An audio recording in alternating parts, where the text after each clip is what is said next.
કેસની ઇન્સાફી કાર્યવાહી આજે નવસારી સેશન્સ કોર્ટમાં શરૂ થઈ. ધારાસભ્ય અનંત પટેલનો જે રોલ હતો તેનો બી ઉલ્લેખ કરવામાં આવ્યો. બીજા આરોપીઓનો વાંસદાના ધારાસભ્ય અનંત પટેલ સામે ચાર્જશીટ રજૂ. અનંત પટેલ સહિત 23 આરોપીઓ સામે ચાર્જશીટ રજૂ. પોલીસની જીપ અને ફાયર ફાઈટરની ગાડીઓને પણ તોડફોડ કરીને આગ ચાપી કરવાનો જે પ્રયત્ન કરવામાં આવ્યો હતો. આ જે કેસ છે તેને લઈ સુનાવણી છે તે પણ હાથ ધરવામાં આવશે. હજુ સુધી તમે અમારી ચેનલને સબસ્ક્રાઇબ નથી કરી તો અત્યારે જ ન્યૂઝરૂમ ગુજરાતને સબસ્ક્રાઇબ કરો, ફેસબુક અને ઇન્સ્ટાગ્રામ પર ફોલો કરો.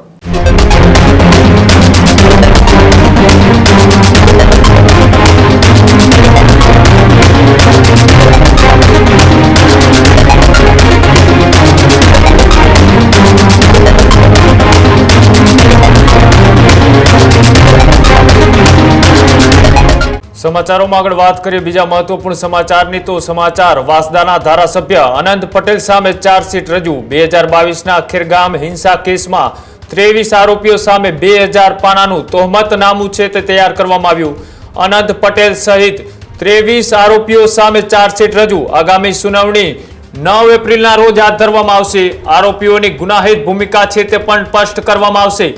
ડિસેમ્બર 2022માં અનંત પટેલ પર થયેલા કથિત હુમલા બાદ વિવાદ છે તે થયો હતો અને ખેરગામમાં તણાવપૂર્ણ સ્થિતિ સર્જાઈ હતી અને તેને લઈ ઉશ્કેરાયેલ ટોળાએ કાયદો અને વ્યવસ્થા છે તેને હાથમાં લેવાનો પ્રયાસ કર્યો હતો. પોલીસની જીપ અને ફાયર ફાઈટરની ગાડીઓને પણ તોડફોડ કરીને આગ ચાપી કરવાનો જે પ્રયત્ન કરવામાં આવ્યો હતો.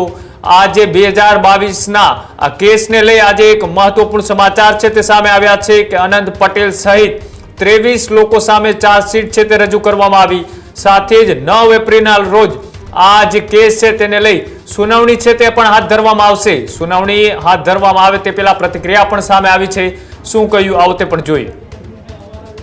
સરકારના ગૃહ વિભાગ તરફથી જે ખેરગામમાં 2022માં બનાવ બનેલો તે બનાવમાં ધારાસભ્ય અનંત પટેલ, પછી સરપંચ ઝરણાબેન, કોંગ્રેસના આગેવાન સચિનભાઈ, કોંગ્રેસના જિલ્લા પ્રમુખ વગેરે વિરુદ્ધ જે લૂંટ અને એટેમ્પ્ટ ટુ કમિટ મર્ડરનો કેસ દાખલ થયો. એ કેસમાં સરકાર તરફે મારી સ્પેશિયલ પીપી તરીકે નિમણૂક કરવામાં આવી છે. આ કેસની ઇન્સાફી કાર્યવાહી આજે નવસારી સેશન્સ કોર્ટમાં શરૂ થઈ. ધારાસભ્ય અનંત પટેલ અને સચિન અને ઝરણાબેન વગેરે તરફે અને બીજા આરોપી તરફે તેમના વકીલ સાહેબે ડિસ્ચાર્જ એપ્લિકેશન દાખલ કરવામાં આવી. ડિસ્ચાર્જ એટલે કે મારી વિરુદ્ધ કોઈ કેસ બનતો નથી, મને બિન તહોમત કોઈ આક્ષેપનામું મૂક્યા વગર અમને બધાને નિર્દોષ અમને છોડી મૂકો તે પ્રકારની અરજી દાખલ કરવામાં આવી. એ અરજીનો વિગતવારનો લેખિત જવાબ આ કેસના તપાસ કરનાર અમલદાર ડીવાયએસપી શ્રી ગોહિલ સાહેબે તૈયાર કર્યો અને એ આજે નામદાર કોર્ટ સમક્ષ રજૂ કરવામાં આવ્યા. એ જવાબમાં ધારાસભ્ય અનંત પટેલનો જે રોલ હતો તેનો બી ઉલ્લેખ કરવામાં આવ્યો. બીજા આરોપીઓનો જે રોલ હતો તે પણ ઉલ્લેખ કરવામાં આવ્યો. કોંગ્રેસના સચિનભાઈ અને સરપંચ એનો શું રોલ હતો તેનો પણ ઉલ્લેખ કરવામાં આવ્યો.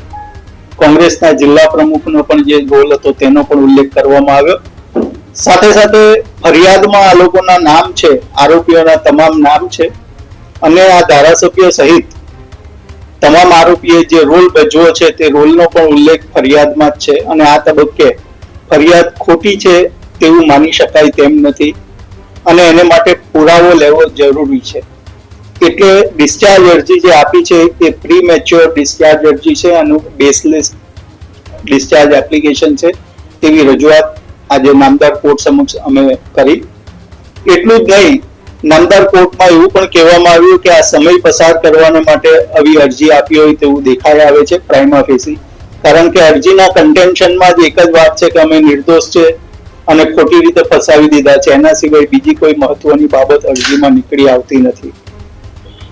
જેથી એ અરજી નામંજૂર ખર્ચ સાથે નામંજૂર કરવાનું જણાવ્યું.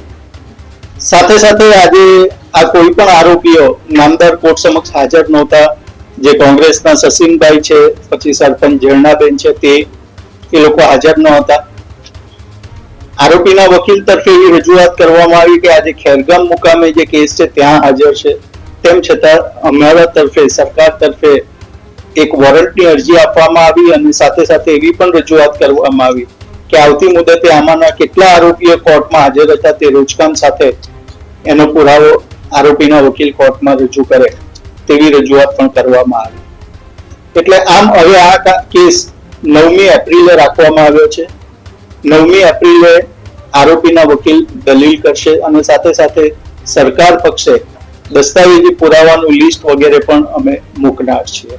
અત્યારે આપણે જો પ્રાઇમા ફેસી રીતે ફરિયાદ જોઈએ તો ફરિયાદમાં આ ધારાસભ્ય અનંતભાઈ અને કોંગ્રેસના જે શશીનભાઈ છે, શશીન, પછી સરપંચ જરણાબેન છે અને બીજા કોંગ્રેસના જે આગેવાનો છે તેનો રોલ ફરિયાદમાં જ જણાવેલો છે.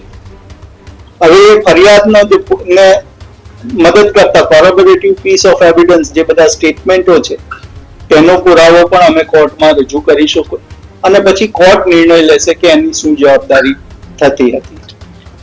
પણ હું અંગત રીતે એવું માનું કે જ્યારે કોઈ જવાબદાર વ્યક્તિ જેવા કે ધારાસભ્ય હોય, સરપંચ હોય, મેયર હોય કે કોઈ પણ પોલિટિકલ હોદ્દા ઉપર હોય કે કોઈ પણ સમાજના આગેવાનો હોય, તે ગંભીર કોઈ પણ ગુનો આચરે તો એ ગુનાની ગંભીરતા વધી જાય છે.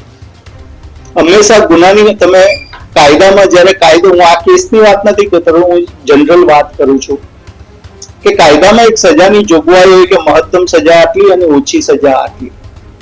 તો આમાં એ પણ એક ફેક્ટર કામ કરે છે કે જ્યારે જવાબદાર વ્યક્તિ કોઈ ગુનો કરતો હોય અને એ ગુનો જો પુરવાર થાય તો એમાં ગુનાની માત્રા વધારે છે તેવું કહી શકાય.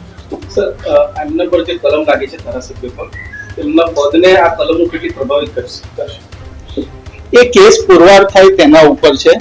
પણ આપને એક વાત હું સ્પષ્ટ આપના મીડિયાના માધ્યમથી જણાવવા માંગુ છું કે પોલીસ તપાસના 3 કેસના મેં પેપર્સો જોયો, અભ્યાસ કર્યો. એ અભ્યાસ ઉપરથી એ તપાસના કાગળો જોતા એવું સ્પષ્ટ દેખાય છે કે પોલીસે કોઈ પણ પક્ષની કોઈની પણ તરફદારી કર્યા વગર કાયદો શું કહે છે તે મુજબની એને તપાસ કરી છે. એટલે પોલીસે કોઈ પીક એન્ડ ચૂઝ ની નીતિ અપનાવીને કોઈ એક પોલિટિકલ પાર્ટીને ફાયદો કરવા અને બીજાને નુકસાન કરવાને માટે તપાસ કરી હોય તેવું આ કેસમાં દેખાતું નથી. કારણ કે આ કેસમાં જે વ્યક્તિને નુકસાન થયું છે, જે વાહનો સળગાવ્યા છે, વાહનોને નુકસાન કર્યું છે, દુકાનોને તોડફોડ કરી, એ બધા પુરાવા પોલીસે ચાર્જશીટમાં રજૂ કર્યા છે અને એ કોઈ ઉભા કરેલા પુરાવા હોય એવું દેખાતું નથી.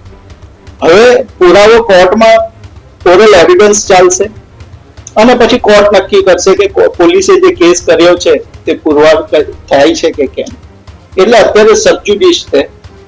એટલે સબજ્યુડિસ મેટર હોય ત્યાં હું એવું અત્યારે ના કહી શકું કે આના પદને શું નુકસાન થાય. પણ હા, એક છે, જો ગુનો પુરવાર થાય તો એ ગંભીર બાબત છે એવું કહી શકાય. હજુ સુધી તમે અમારી ચેનલને સબસ્ક્રાઇબ નથી કરી તો અત્યારે જ ન્યૂઝરૂમ ગુજરાતને સબસ્ક્રાઇબ કરો, ફેસબુક અને ઇન્સ્ટાગ્રામ પર ફોલો કરો.